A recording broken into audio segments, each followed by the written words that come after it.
Tame your imposter monster. For so long, women and girls have been told we don't belong in the classroom, boardroom, or any room where big decisions are being made. So when we do manage to get into the room, we are still second-guessing ourselves, unsure if we really deserve our seat at the table. We doubt our own judgment, our own abilities, and our own reasons for being where we are.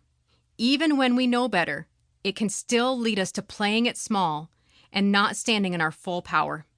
I've been there plenty of times. What's helped me most is remembering that our worst critics are almost always ourselves. Michelle Obama. When my daughter was around age 4, she started to develop a condition I call the but firsts. When I would ask her to do something, like clean her room, she'd immediately respond with, "Mom, but first I need to blank. Get a drink, put on socks, brush my doll's hair, etc." It would escalate near bedtime, when crawling into bed was met with several urgent but firsts, like getting a drink, cleaning her room, suddenly a priority, and changing her pajamas. It was her special way of stalling or avoiding an activity that brought her discomfort. The thing is, we never really grow out of the but firsts. They just get more sophisticated. Several years ago, I was sitting in a windowless gray conference room in one of those all-day corporate business meetings. As several hours stretched on, I started to become annoyed. It felt like the conversation was going in circles. Finally, we had a bathroom break. As I walked in and sat down in the stall, breathing a huge sigh of relief for a momentary change of scenery, I asked myself, "Why are you feeling so annoyed?" I had an aha moment. We'd been hearing from the same voices all day long, and it felt like a car stuck in mud. Also, most of the voices were men. I reflected. Were there mostly men in the room that day? No. While the senior leadership team was comprised of men, nearly half the room was women. I began to feel enraged. Why don't these women speak up? Then, almost as if the metal bathroom stall walls had a voice, I heard, "You could be the one to speak up." I was appalled. Who was I to speak up? I mean, I could speak up, but first, I'd need more experience. I'd worked there for 11 years. But first, I need more confidence. But first, I'd need to know that people wouldn't think I was stupid if I shared my idea. But first, I need to prove myself, even though I'd worked in several departments with good reviews.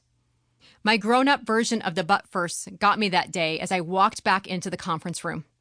I said nothing for the rest of the day and had to wrestle with my self-doubt as I continued to listen to the same voices over and over again. I was frustrated.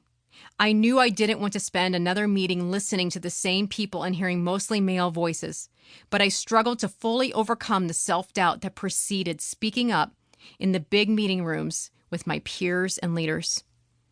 I wasn't able to recognize it then because I didn't have the words for it yet, but all my but firsts were stemming from feeling like an imposter. The belief, despite all my work, success, and experience, that speaking up would just expose me as a fraud, and I would be found out that I was not as smart as they thought and totally unqualified. When I eventually changed careers, it brought new feelings of inadequacy and doubt that kept me more silent than I desired. I didn't fully experience the cost of this doubt until I started my own business. When I left corporate America, I thought I had it all planned out. Software expenses, operational expenses, marketing and licensing costs, and so on. The biggest expense I overlooked was the cost of my thoughts. My sophisticated but first thoughts sneaked back in again.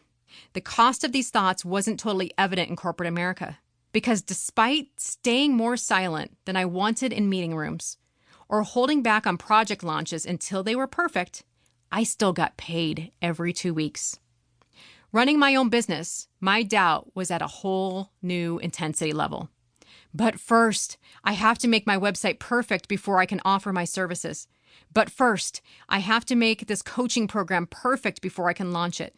Before I can launch this, I need to be certain that people won't think this is stupid. Before I can talk about my business, I need to feel more confident. Before I can feel credible, I need to go back and get another certification. But first. To keep listening to this audiobook, I've left you a link in the description so you can do it, at no cost thanks to Audible's 30-day free trial.